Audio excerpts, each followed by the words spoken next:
د امام غزالي علمي کمپلیکس درنو لیدونکو السلام علیکم ورحمت الله وبرکاته.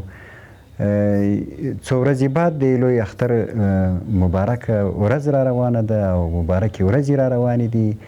په دغو ورځو کې طبعا مسلمانان یو له بله د اختر مبارکي کوي او یو بل کور ته ورځي او یو بل سره د مینې او د محبت او د ورورګلوي او د دوستي اظهار کوي. نو ډیری هیوادوال په دې کې په خپل مابین کې سره خفه وي او ستونزې وي او ډېرې معمولي ستونزې چې هغه یو له بله د سلام د بندېدلو تر حده رسیږي.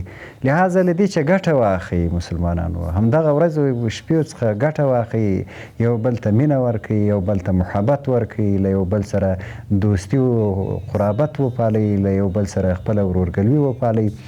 د شیطان مه منئ، دا د شیطان منل دي. ځکه یو مسلمان سره تر 3 ورځو زیات خفګان دا نیکیانې سوځي، همداسې یې سوځي لکه وچ اور سي. پیغمبر علیه السلام وایي لکه وچ لرګي سي اور سوځي، همدغسې یې سوځي.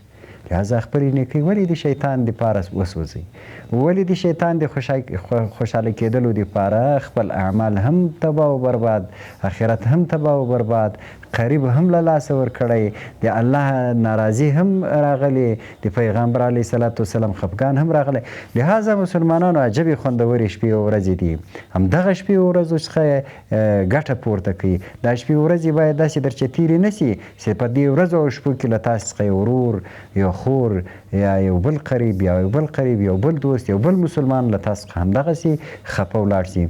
لهذا دا مې درته خواست او غوښتنه، دا د ما خواست او غوښتنه نه ده، بلکې دا د اسلام تقاضا ده، دا د دین تقاضا ده، دا د پیغمبر علیه السلام د احادیثو تقاضا ده، دا د الله جل مجده د آیاتونو تقاضا ده چې په خپل مابین کې سره ورونه سي او مینه او محبت وکوئ.